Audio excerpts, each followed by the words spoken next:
Bertemu lagi kita pada hari ini, insya-Allah kita sambung lagi intisari, intipati yang dicanang, yang digubal oleh pengarang kitab La Tahzan, Don Bisek, jangan bersedih, Dr. Aib bin Abdullah Al-Qarni.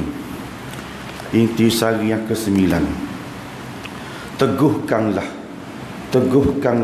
kepribadian anda.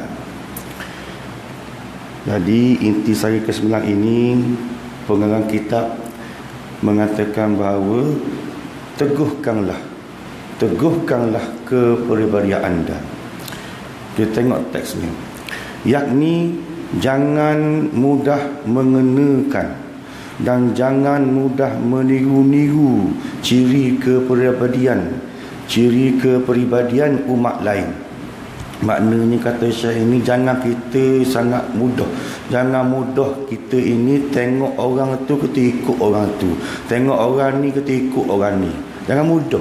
Teguhkanlah diri kita, kuatkanlah kita punya antibody kita ini, jangan terpengaruh dengan orang lain. Gitu maksudnya gitu. Jangan mudah kita tiru orang lain, kata Syekh. Kerana apa? Kerana itu akan menjadi petaka yang tidak mudah redha bagimu, kata Syekh ini. Bila kita suka tengok orang tu, kita ikut orang tu, kita tengok orang ni, kita ikut orang ni, kita tidak ada dalam diri kita ini redha kepada siapa? Tidak lain dan tidak bukan redha kepada Allah. Maknanya kita ni gitu, gitulah diri kita. Janganlah kita menyalahkan Allah Ta'ala. Kerana apa Allah Ta'ala menjadikan kita miskin? Apa kok Allah Ta'ala buat kita gini? Jangan fikir gitu. Tengok orang tu gitu, kita nak jadi orang gitu. Tengok orang tu gitu, kita nak jadi gitu. Jangan. Redhalah, kata Syekh ini. Orang-orang yang lupa dengan dirinya sendiri, lupa dengan suaranya sendiri, gerak tubuhnya sendiri, ucapannya sendiri, kemampuannya sendiri dan keadaannya sendiri, kebanyakannya, kata Syekh ini, akan meniru-niru budaya bangsa lain, kata Syekh ini. Biasanya orang yang suka meniru-niru gerakan orang lain, suka meniru suara orang lain, suka meniru cara cakap orang lain, suka meniru keadaan orang lain, ikut belaka orang lain punya, bukan daripada originalnya sendiri, maka orang ni tak lain tak bukan suka meniru-niru budaya asing, kata Syekh ini. Dan itulah yang disebut dengan melatah, mengada-ada, berpura-pura dan kehilangan jati diri. Sebab apa? Tengok orang tu gitu, kita pun ikut gitu. Tengok orang ni gini, kita pun ikut gini. Tidak ada kekuatan antibody dalam tubuh kita menyebabkan kita mudah terikut benda-benda yang bukan daripada kita sendiri. Apatah lagi kalau benda tu yang melalaikan kita, mudah sangat kita ikut. Kata Syekh ni, jangan gitu. Kuatkan iman kita, kuatkan kepribadian kita. Jangan kita ikut benda-benda yang menyalahi, yang melanggar apa yang Allah Ta'ala tetapkan. Jangan buat, kata Syekh ini. Lepas tu kita tengok, kadang-kadang kita tengok artis itu ke, pemain bola itu ke, rambut begini, potong begitu, pasti akan ada orang ikut. Pakaian begitu begini, hati-hati kita, tak kira hati tempatan ke, hati luar negara ke, pasti ada orang kita ikut, suka mengikut cara orang lain. Lepas tu kita tengok di sekolah contoh mudah, bila ada main bola, pelbagai fashion rambut ada ditontonkan dalam TV yang dipakai, yang dibuat oleh pemain bola itu, menyebabkan budak-budak sekolah pun terikut-ikut. Bukan ikut cara main bola tu, ikut cara fashion rambut yang dipotong, digunting oleh pemain itu. Potong sini, garisan situ, garis sini, menyebabkan berlakunya masalah disiplin di sekolah. Itu yang berlaku pada hari ini. Bila cikgu-cikgu nak ambil tindakan undang-undang pula, tak boleh mak ayah pula akan syu ke mahkamah. Itu berlaku sekarang ini sebab kita tidak ada antibody kita tidak ada iman yang kuat, menyebabkan kita mudah terikut apa yang ditontonkan oleh orang itu, menyebabkan kita lalai daripada apa yang Tuhan suruh. Itu kata Syekh ini. Sejak Nabi Adam alaihissalam hingga makhluk terakhir ciptaan Allah, tidak pernah ada dua orang yang sama jenis dengan kita. Tidak ada, kata Syekh ini. Mustahil. Daripada lahirnya Nabi Adam sehingganya sekarang ini, tidak akan ada dua orang yang muka sama. Tidak ada, kata Syekh ini. Sama juga macam jari kita ni, cok jari ni. Ada berapa bilion trilion manusia dunia ini, cok jarinya itu tidak akan sama. Walaupun ada yang mengatakan bahawa di dunia ini akan ada 7 muka serupa, tapi hakikatnya pasti tak serupa. Walaupun ia kembar seiras, kembar tak seiras pun, kembar seiras ke tak seiras ke, pasti akan ada kekurangannya. Mana ada padanya dan tidak ada pada kembarnya, pasti tak sama. Itulah kabarnya. Maka mengapa masih ada orang-orang yang memaksa diri untuk menyamakan perilaku? Kalau begitu, kata Syekh ni, kenapa kita nak mengikut orang tu buat, kita buat? Kenapa orang tu buat gitu, kita buat gitu? Kenapa orang tu pakai gitu, kita buat gitu? Kenapa ikut dia? Tak perlu ikut, betul kata. Dalam konteks ini bukan dia nak menyamakan dengan Rasulullah ni sallallahu alaihi wasallam. Konteks ni kita ikut orang lain yang bukan Rasulullah. Rasulullah memang confirm satu patuh terbaik. Gitu.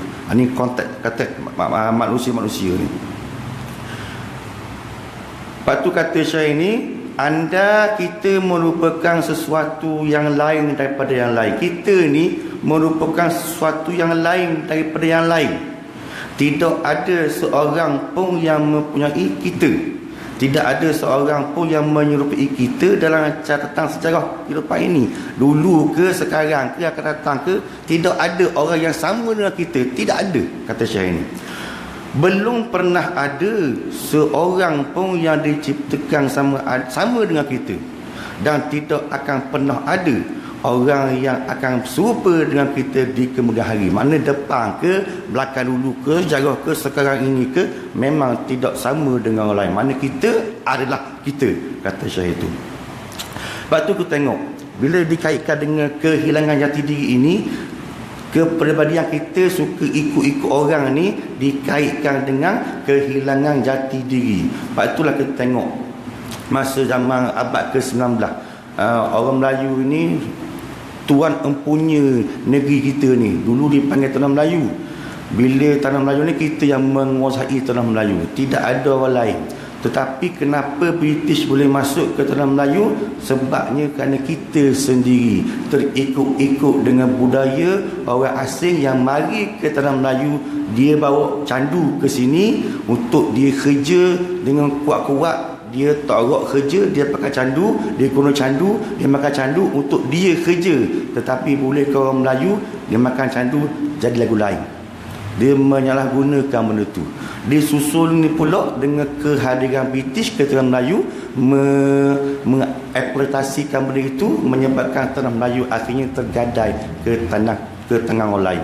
Itu yang menyebabkan kita kurangnya antibody kita. Kita tak teguh, tak kuat kita punya antibody, menyebabkan negeri kita, negara kita jatuh ke tangan orang lain. Itu sebenarnya yang ditekankan oleh pengarang kita ini. Teguhkanlah kepribadian anda, kuatkan semangat, yakin dengan diri kita. Okey, kita sama sekali berbeza dengan Zaid bin Ammar. Siapakah Zaid bin Ammar ini? Kenapa pengarang kita ini mengaitkan Zaid bin Ammar ini? Kenapa ditulis nama Zaid bin Ammar? Apakah keistimewaan Zaid ini yang menyebabkan pengarang kita ini mengaitkan Zaid bin Ammar dalam intisari ke-9 ini? Zaid bin Ammar ini adalah sepupu kepada Khalifah Umar Al-Khattab. Dan dia hidup ketika zaman sebelum Rasulullah SAW menjadi Nabi, belum lagi. Dan dia ini berpegang kepada ajaran Nabi Allah Ibrahim. Dan selepas wafatnya Nabi Isa AS, satu tempoh yang panjang beratus-ratus tahun tidak ada Nabi seperti itu. Lama ratus baru Allah Ta'ala membangkitkan Rasulullah sallallahu alaihi wasallam selepas beberapa ratus tahun, dan umat manusia ketika itu berada dalam jahiliyah, kegelapan. Tetapi Zaid bin Amr ini dia tidak terpengaruh dengan suasana ketika itu. Dia tetap berpegang dengan ajaran agama Allah Ibrahim, ajaran Nabi Allah Ibrahim, iaitu mengesahkan Allah. Dia tak terpengaruh. Orang Quraisy ketika itu membunuh anak perempuan, Zaid bin Amr tak bunuh. Malahkan dia tanya pula, siapa dia yang ada anak perempuan ni, biar aku jaga sampai ke tahap itu. Dia membelakangi ajaran agama ketika itu, iaitu menyembah berhala. Dia tak ikut.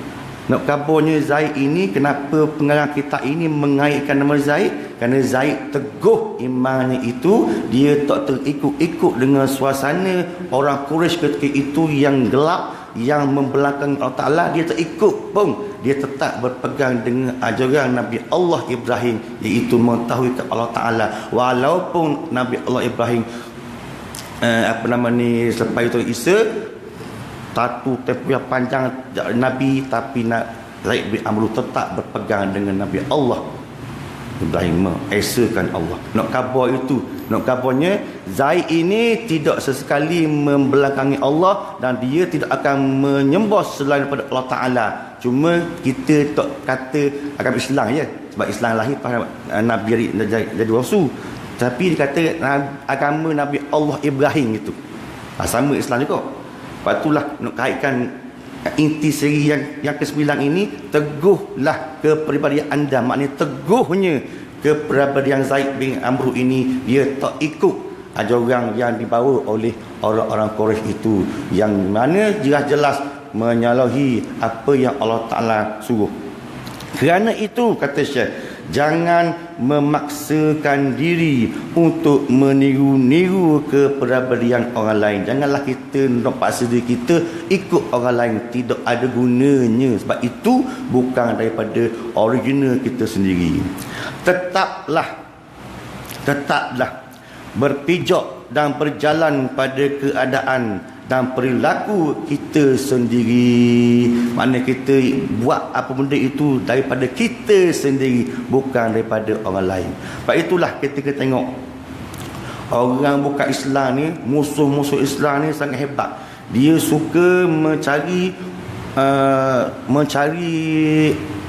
kaedah, mencari cara untuk menjahannamkan agama Islam dan meruntuhkan akhlak-akhlak orang Islam itu supaya tidak berpegang teguh dengan ajaran Allah. Melalui apa? Melalui 4S dan juga 4S. 4S dan akan membawa kepada 4F. 4S itu apa? Sing, nyanyi. Laginya apa? Seks, sport dan smoke. Inilah strategi halus yang dibawa oleh orang-orang bukan Islam, musuh-musuh Islam, untuk menjahannamkan Islam dan juga menjahannamkan umat Islam melalui nyanyi. Lepas tu kita tengok ada konsep sana, ada konsep sini. Baru masa pula konsep daripada Korea, macam-macam lagi. Dibawa pula unsur-unsur seks dalam cerita, macam-macam lagi. Dan sukan juga diterapkan, diberi idea-idea, diberi kaedah-kaedah supaya orang-orang Islam ini suka kepada sukan. Contohnya main bola, mainlah mesti main sebelum maghrib atau maghrib belum isa, menyebabkan kadang-kadang orang tunggu tu sebelum garis tunggu dah. Cuma kita berfikiran positif, mereka itu sembahyang dah. Kita takut tak sembahyang. Sebab itulah ini budaya yang diterapkan oleh musuh-musuh Islam untuk menjahannamkan Islam, untuk melalaikan kita daripada sembahyang. Sebab apa? Sembahyang itu tiang agama. Bila sembahyang tak buat, maka runtuhlah agama. Sebab itulah tengok main bola ke, main sukan benda pun pasti biasanya sepagari. Dan bila sepagari itu, orang nak pupur tu pasti sebelum maghrib.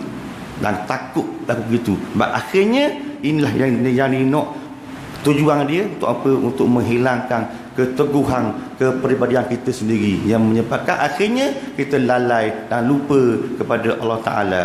Dan juga 5F. F itu apa? Fun, filem. Fun. filem, fashion, food, faith. Macam-macam lagi strategi yang digunakan oleh musuh-musuh Islam ini untuk menghancurkan keteguhan kita kepada Allah Ta'ala.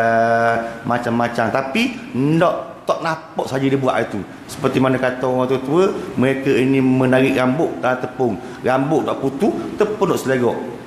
Maknanya gitu hebatnya musuh-musuh Islam. Perancangan mereka ini sangat hebat. Bukan molek hari ini buat kemarin dah. Beratus-ratus tahun dahulu dah. Begitu maka jadi gini. Sebab itulah kita tengok negara jiran kita. Negara jiran kita untuk membudayakan sesuatu benda itu bukan makan masa yang sekejap, makan masa beratus-ratus tahun. Di Singapura contohnya, sampai tidak ada pun manusia, tidak ada pun orang sana sampah buang, tak ada. Tidak ada seorang pun penduduk Singapura buang sampah mata rata, tak ada. Budaya itu sudah menjadi budaya mereka sejak berkurang lama dah. Dia training lama dah benda tu. Bukan semalam training, hari ini jadi dah. Jadi nak kabarnya kepribadian itu sangat hebat dan memakan masa yang lama untuk menjadi sempurna. Kata Syekh itu. Dan bagi tiap-tiap umat ada arah kiblat yang masing-masing menujunya. Oleh itu berlumba-lumbalah kamu mengerjakan kebaikan. Orang Quraisy pun ada kiblatnya, orang bukan Islam lain pun ada kiblatnya, dan kita pun ada kiblatnya. Maka kata Syekh ini, kitalah untung kerana kita boleh memilih jalan kebaikan. Bila kita buat kebaikan, pasti akan ada ganjarannya. Tetapi orang yang bukan Islam, walaupun dia buat baik, itu adalah sia-sia semata-mata. Tidak ada apa-apa dari sisi Allah. Sebab apa? Walaupun dia terima berjuta-juta ringgit pun untuk orang Islam ke dan peserta Islam ke, tapi itu adalah sia-sia. Kerana apa? Dia bukan Islam, kata Syekh ini. Lepas tu untunglah kita ini, kita paling beruntung kerana kita boleh mencari pahala yang sebanyak mungkin. Walaupun kita ada duit ke tak ada duit ke, kita boleh cari pahala dengan sebanyak mungkin untuk dibawa bekalan ke sana. Hiduplah sebagaimana kita diciptakan. Jangan mengubah suara kita, kata Syekh ini. Jangan pula merubah cara berjalan kita. Tengok orang tu cakap gitu, ketu bos suara seperti dia. Tengok orang tu jalan gitu, ketu bos jalan seperti dia. Jangan jalanlah seperti kita. Bercakaplah seperti suara kita, original kita sendiri, kata Syekh ini. Tuntunglah diri kita dengan wahyu ilahi. Walau bagaimanapun berjalan kita ini, pastilah kita berjalan mengikut keredaan Allah. Bila kita bercakap, pastikan bercakap kita ini mengikut keredaan Allah. Pastikan kita buat satu perkara itu, pastikan semua itu ada dan pastinya ada keredaan Allah. Kerana apa? Ada yang keredaan Allah, pastilah kita akan mendapat pahala. Bila ada pahala, itulah yang kita nak untuk dibawa ke sana. Tetapi juga jangan melupakan keadaan anda dan jangan membunuh kemerdekaan anda sendiri. Kita merdeka ni maksudnya kita sempurna gini dah. Oleh kerana kita nak meniru gayanya, kita sanggup buat macam-macam untuk meniru gayanya. Jangan. Kita dah sempurna dah. Merdeka dah kita ni. Dah solid molid dah kita ni. Janganlah kita tiru orang lain. Tidak ada faedah, kata Syekh ini. Seperti mana contoh mudah, Michael Jackson, nyanyi pop yang terkenal di seluruh dunia, yang berkulit hitam. Dia nak ubah dirinya jadi putih. Dia melakukan pelbagai pembedahan yang memakan belanja berjuta-juta dolar. Akhirnya mukanya itu sehingga cair, kena matahari cair. Akhirnya tutup dengan kain yang benda tak boleh tertari. Akhirnya meninggal. Tak mahu begitu. Maknanya kalau kita gitu, apa gitulah. Sebab apa? Hitam ke putih ke kulit kita, oranye ke kuning ke merah ke, itu di sisi kita je. Tapi di sisi Allah, Tuhan nak tekok kita, hati kita sentiasa berdetik kerana Allah Ta'ala. Hak tu kita nak. Walaupun kita kulit macam mana pun, tinggi rendah ke, tak kisahlah. Yang penting, ittaqullah, takutlah pada Allah. Kita memiliki corak dan warna tersendiri, dan kami menginginkan agar anda, kita tetap seperti itu, dengan corak dan warna kita sendiri. Itu kata Allah Ta'ala, la yakun ahadukum imma'ah. Sebab anda diciptakan demikian, kami mengenal anda seperti demikian. Maka kata Allah Ta'ala, janganlah seseorang di antara kalian menjadi orang yang tidak berpendirian. Kita rupa gini, kita nak ubah rupa kita lain. Kita warna gini, nak ubah warna kita warna lain. kita kulit gini nak ubah. Tadi tak payahlah kata, tak payah. Jadilah kita seperti mana kita sendiri. Kerana itu lebih baik. Kerana tanda-tanda kekuasaan Allah sudah pasti paling dekat dengan kita, ada pada kita. Benda tubuh kita sendiri. Mata kita ni besar nikmat yang terbagi ni. Sangat besar nikmat yang Allah Ta'ala bagi kita. Boleh tengok semua sekali. Kalaulah Allah Ta'ala menarik nikmat mata kita, pasti kita tak boleh tengok dunia ini. Telinga kita cukuplah tengok. Cukuplah kebesaran Allah Ta'ala ada pada telinga kita. Telinga kita dengar, boleh mendengar semua sekali ini. Cukuplah. Kalau Allah Ta'ala tarik telinga kita ini, nikmat dengar, kita tak boleh dengar. Mulut kita boleh bercakap sana, cakap sini.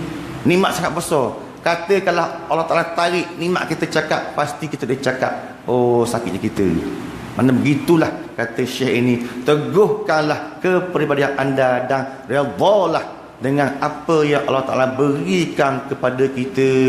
Jangan sungguh, jangan kata benda-benda Tuhan tidak mencipta sesuatu benda itu dengan sia-sia.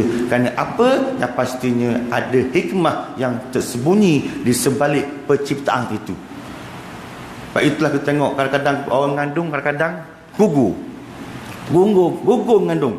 Rupanya anak lahir itu mungkin cacat ke, ataupun anak yang lahir itu Tuhan kata kalau lahir anak ini mungkin keimanan ataupun ketakwaan ataupun ke tahap motivasi keluarganya itu tak mampu untuk terima anak ini, maka Tuhan gugurkan dia kan cacat. Tuhan kata mana Tuhan atur belaka dah. Semua itu sudah ada dalam pengetahuan Allah Ta'ala, cuma manusia sahaja yang tak tahu. Kita minta tiap hari ya Allah Ta'ala, bila aku kaya, tapi Tuhan tahu kalau mu kaya, Tuhan kata mu akan lalai kepada aku, maka aku berilah sikit-sikit saja. Tuhan kata contoh gitu. Tuhan tahu dah macam mana diri kita ini. Kalau Tuhan perkenankan apa yang kita nak. Sebab apa? Kita sentiasa nak sama. Beri ke Allah tak jauh sekali, nak sama. Begitu atunya. Umat manusia dengan pelbagai macam tabiat dan wataknya, seperti alam tumbuhan, ada yang masam, ada yang manis, dan ada yang panjang, ada juga yang pendek. Dan seperti itulah manusia.